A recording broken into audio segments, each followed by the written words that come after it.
Okay, so every time I eat crabs and post it on Instagram, I'm asked to do a video. And today would not be the best time for me to do the video because, you know, we're all in this quarantine or social distancing. I haven't had a chance to get out to the grocery store and get other items that I might need, but I'm just gonna work with what I got at home. Like, I wanted my little small baby potatoes, but I didn't have any in the house, and I did not want to go to the grocery store because, yeah, I want to stay in the house. So I did have these roasted red potatoes in the freezer. We're gonna see if this works. I have me some boiled eggs that I've already boiled. I have me some sausage. I don't have any corn. I have some shrimp, my crabs from my local seafood market, some melted butter, olive oil, and my seasonings that I'm going to be using down to the wire on my garlic and parsley. Some seafood seasoning, Red Lobster seafood seasoning that I actually got from the seafood market a while ago.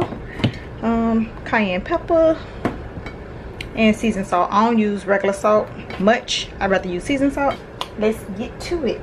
I've already cleaned, peeled, and deveined my shrimp. Now I'm going to clean my crabs. I clean everything. I clean all my food before I eat it. So I have this brush that I got from the Dollar Tree at Big Lots, and I use this to clean like fruit and food, not dishes. So just gonna clean my crabs.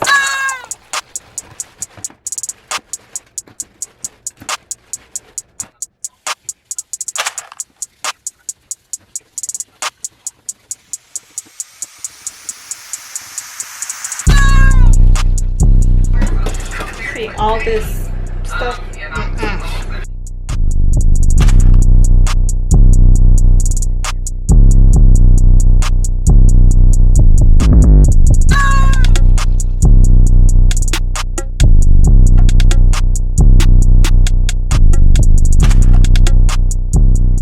I'm not a measuring kind of girl, so I just go by taste. So I'm just going to add some olive oil to my melted butter, and then I'm going to add what's left of my minced garlic. Y'all, I need to go to the grocery store, but I am scared. I'm terrified. I literally haven't been out my house in over 3 weeks except to go to the grocery store, and that's probably been about 3 times. I'm also going to add what's left of that garlic and parsley. I'm going to add some seasoned salt, but not a lot because crabs are already salty, so I don't want to make them extra salty, just seasoned. A little bit of that seafood seasoning and some cayenne pepper for a little kick. Mix that all up. Y'all see how clean these crabs look? Normally I will cook my crabs in an oven bag, but I don't have any, so I'm just gonna lay them in this dish and then spoon the garlic butter on top of it. I wish I had one of those little brushes. Maybe I'll order one from Amazon. And then I'm gonna lay the other 2 crabs on top and do the same thing.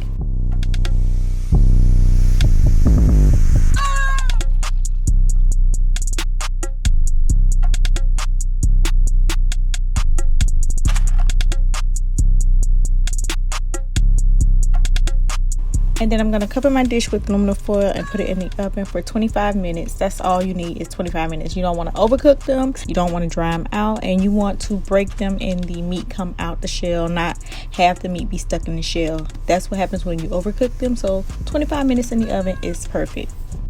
And after 15 minutes of my crabs being in the oven, I did go in and add my shrimp so I can cook the last 10 minutes. And I've also cooked my sausage, and I'm just going to add all my sides to my crabs. I always get asked about this sauce. This sauce I get from my local seafood market.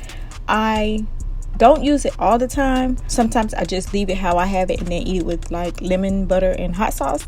But today I wanted the garlic butter. They make it in-house or in store.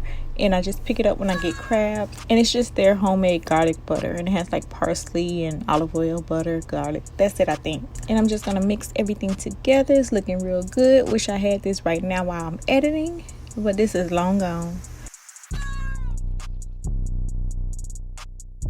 And as you can see, my crabs are cooked perfect. Every time I break them, the whole entire meat comes out the shell. I am a professional crab cracker. Hello. I hope you guys enjoyed this. If you did, give it a thumbs up. If you want to see more videos like this, make sure you comment and let me know. Share this video. I love you guys, and I'll talk to y'all later. Bye.